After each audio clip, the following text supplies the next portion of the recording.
be like fire.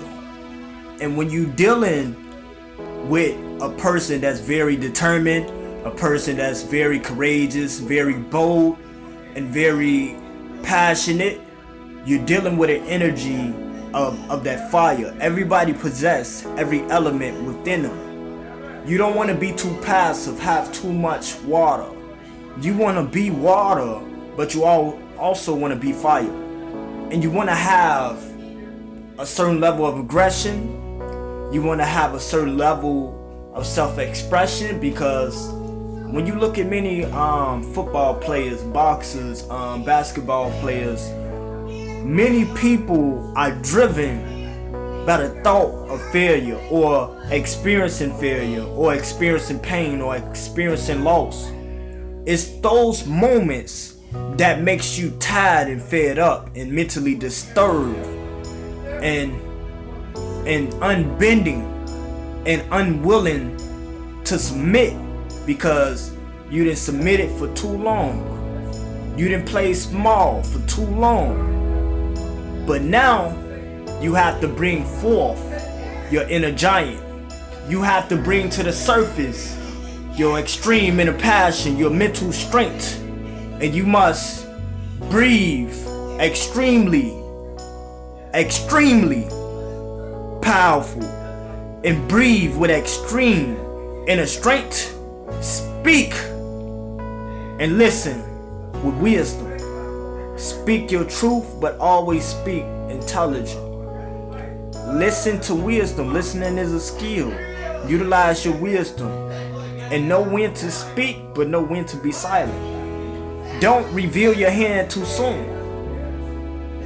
It's okay sometimes to play small, or not to respond, or better yet, respond and don't act and don't react. I mean, act, but don't react. But don't act too soon, because when you react, you just react. But when you respond, you sit and you think. Now, it's a time to react and it's a time to respond. You react in the moments that you adapt quickly without thinking. You respond in moments where you play possum, so that you can trap the person that's attempting to step on your toes, metaphorically speaking, attempting to drain your energy in a sense. But no one can drain your energy. You can only drain your own energy. No one can affect you. You can only affect yourself. You control your own emotions. But you can sometimes respond, and you can sometimes overthink, and that can prevent you from reacting. And sometimes you can respond in moments where you should react, because responding is dealing with something that is premeditated, something that is precautionary in a sense. But when you're dealing with reaction, you're dealing with acting with less thought, with less thinking. But in certain moments to do more and to think less, and in certain other moments to think more and to do less. So you have to know the difference, and you want to know the depthness of how far you're willing to go in every situation. And with knowing that, you have an advantage. The advantage that you have is the level of experience that you're expressing in your expression of truth, or in your conversation, in other words. What you say, how you say it, the placement of the words, and the way in which you say it, with the expression or the energy in which you say it, is gonna indicate and basically explain to people the depthness of your spirit and your experience and your mental strength, and how far you're willing to go, based upon you not holding back that fire, and you allowing yourself to burn people if it come a time, if it so choose. It's a time for everything. Right and wrong is not based on action, it's based on circumstance. Good is bad in particular circumstance, like bad is good in particular circumstance. So you can use good for bad and bad for good. It's all a matter of perspective and perception.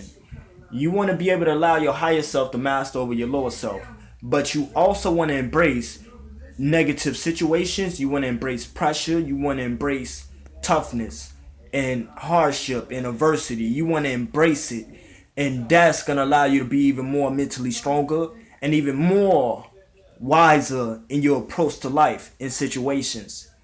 And that can only take place through you surrendering to your emotions and you surrendering to many different aspects of who you are, and you allowing yourself not to be perfect, because the root of all negativity comes from a lack of boldness.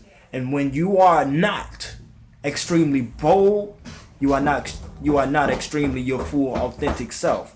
So the more bold that you are, the more true that you are to your authentic self. So every person must step into their authentic version of who they truly are, their greatest version of who they truly are.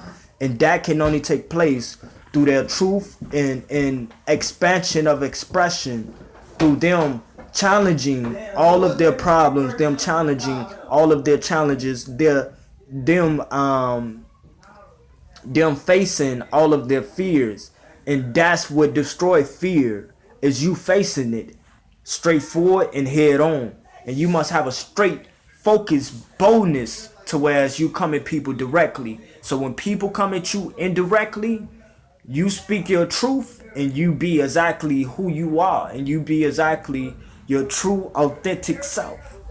And it's easy, it's simple. It's not something that, it's not rocket science, but it is a science. And the science is being very detail oriented, very calculated, and being within your own reality, within your own spiritual flow, and within your own truth, moving at your own pace and moving with divine purpose, and trusting in the unseen, and knowing that you are highly favored by the spirit realm, and knowing the depthness of your strength, and knowing that your power is felt. And you have to be very